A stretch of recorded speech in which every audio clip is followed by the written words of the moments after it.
Bitta neyronning tuzilishi. Bitta neyronning tuzilishi e'tibor bergan bo'lsangiz daraxtga o'xshayaptimi? Daraxtga o'xshaydi. Ildizi, Bandi, guli. shoxlari yoki mevalari desak ham bo'ladi. Barglari, mevalar deb tushunsak bo'ladi. Demak, neyronni shunday tasavvur qilib olingki, neyronning tuzilishi, demak, mana shu neyron odamning ichida bir nechta milliardni tashkil qiladi. Bir nechta milliard. Tushundingmi? Demak, bitta neyronning hujayraviy mikroskopda ko'ringan bitta tasviri. Bu tasvirda nimalar bor? Neyron ikkita o'simtadan tashkil topgan. Kalta o'simtasi va uzun o'simtasi. Kalta o'simtasi mana bu bosh qismini yon atrofida joylashgan o'simtasi kalta o'simta deyiladi. Kalta o'simtasi xabarni birinchi qabul qiluvchi sistemasining boshi hisoblanadi. Xabarni birinchi qabul qiladi kalta o'simta qabul qiladi. Demak, kalta o'simta dendrit deb yuritiladi va daraxt deb ma'nosini beradi. Daraxt ma'nosini beradi. Keyingisi akson mana. Akson uzun o'simtasi. Bu uzun o'simtasi demak, kalta shoxi nimani qabul qildi? Xabarni qayerga uzatar ekan? Aksonga. Uzun o'simtaga uzatar. Uzun o'simta qayerga uzatar ekan? Ildizga. Ildizga emas, boshqa organlarni hujayrasiga o'tkazadi. Boshqa organlarni nerv sistemasiga o'tkazadi. Ichki organlarni, muskullarni va boshqa organlarni nerv sistemasi signalni o'tkazadi.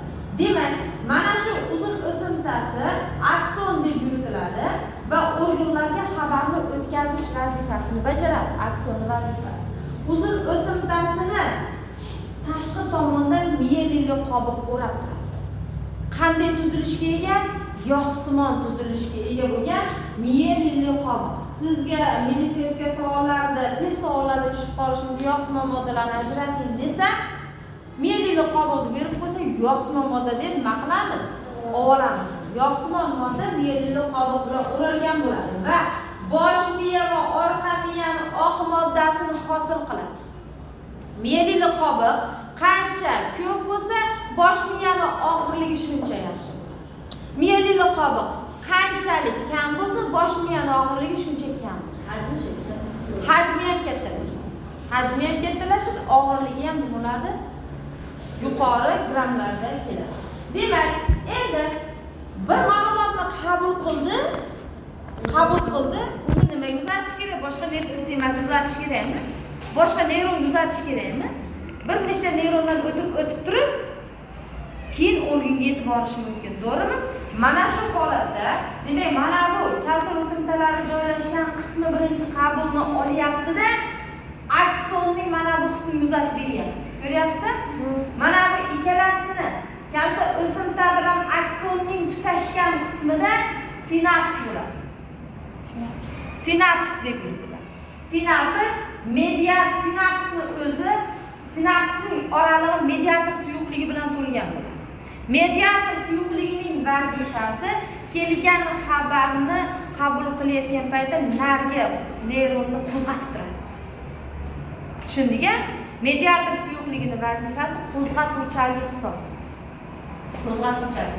Demak, siz tasavvur qiling, mendagi xabar, men bitta neyron bo'ladigan bo'lsa, yonimda yana bitta neyron bor. Birinchi men xabarni qabul qildim. Endi u xabarni qayerga uzataman? Ikkinchi neyronga. Kalta shoxlarim bilan o'tib turib, uzun shoxlarim orqali, aksonim orqali qayerga bordi? Kalta ikkinchi neyronning kalta dendriti shoxiga boryapti. Tushundingizmi? Bu yana mana bunday davom etib ketaveradi. Mayli yana uzun o'simtasi, yana bunga o'tadi, mana shu bir-biri bilan nima bo'ladi? Birlashadi. Chas bog'langan holatda ketadi xabar olish. Kim tushunmadi shu yergacha? Hamma tushundimi? Mediator suyuqligi qayerda bo'ladi? Sinapsda bo'ladi. Miyelli qobiq nima uchun kerak? Yog'simon, Yog'simon bo'ladi. Himoya qilish uchun yana bosh miya va orqa miyani. Bosh ichidagi narsalar zarar etmasligi uchun o'sib ketmasligini. To'g'ri. Zarar yetmasligi uchun nima qilyapti? Miyelli qobiq bilan o'ralgan bo'lyapti. Agarda miyelli qobiq bo'lmasa, Bu qanday rangda dedik? Oq. Oq rangda. Meyveli qobiq bo'lmasa, kulrang rangda bo'ladi. Yo'q. Bu oq rangi. Meyveli qobiq bo'lsa oq rangda bo'ladi. Meyveli qobiq bo'lmasa, Kulrang. rangda. Xo'p. Neyronning tuzilishi va funksiyasi. Tuzilishiga ko'ra sezuvchi, oraliq va harakatlantiruvchi neyronlarga bo'linadi. Endi qarang. Sezuvchi neyronlar qayerda bo'ladi? Sezuvchi neyronlar bosh miyada, orqa miyada xabarni oladi. Mana shularga xabarni beradi sezuvchi neyronlar. Endi oraliq neyronchi sezuvchi bilan harakatlantiruvchi neyronlarning orasida turganligi uchun undagi xabarni harakatlantiruvchidan olgan xabarni sezuvchiga berish mumkin, sezuvchidan olgan xabarni harakatlantiruvchiga berish mumkin. Tashuvchilik o'rtakashlik vazifasini bajaradi. Oraliq neyron hisoblanadi. Harakatlantiruvchi neyron esa ishchi organlar va muskullarga xabarni yetkazadi. Tasavvur qiling, qo'limga igna sanchildi. Endi men u ignani bir marta olib qo'yaman, to'g'rimi? Chunki og'riydi-da. Endi mana shu oygunimgacha bo'lganda qo'limdagi og'riqni sezuvchi retseptorlar og'riqni sezdi. Sezuvchi neyronga berdi.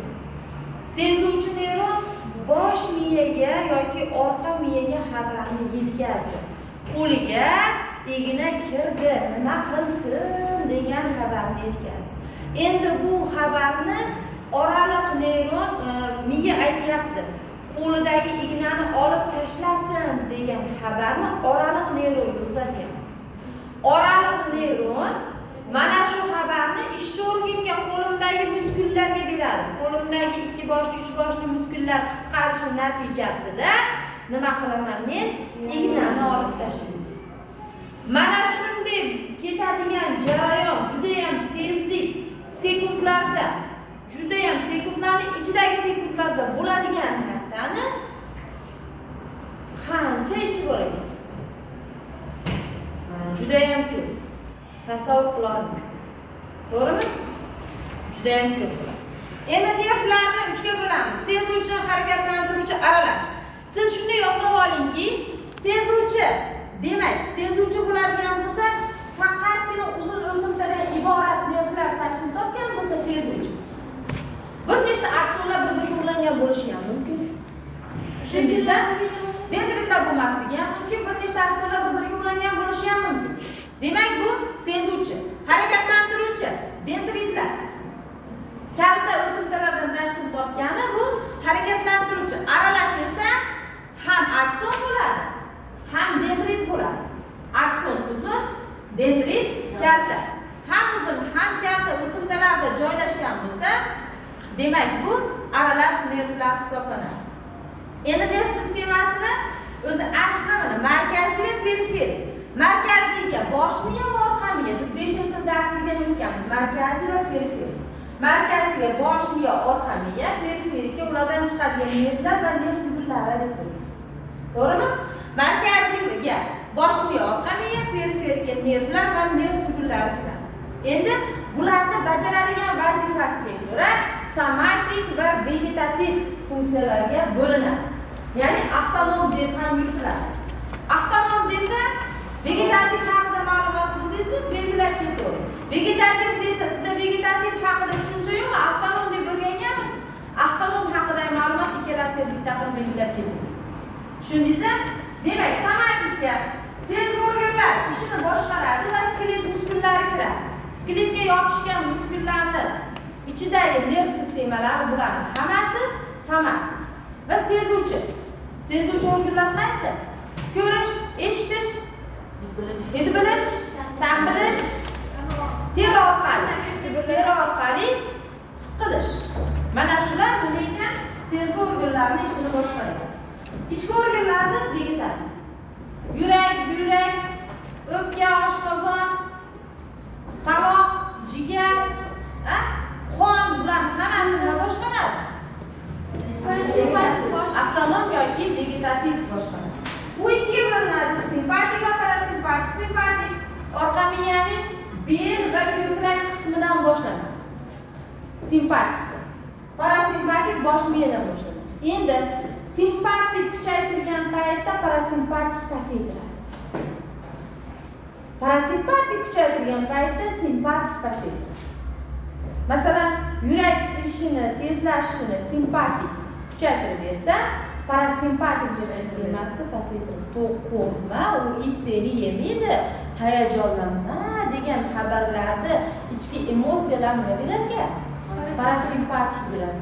Uni seni yeb qo'yadi hozir, chugur deb yuragini shunaqa tez urishiga sababchi bo'ladigan nerv sistema bu simpatik hisoblanadi. Kim tushundi, kim tushunmadi? Hamma tushundimi? Yo'q.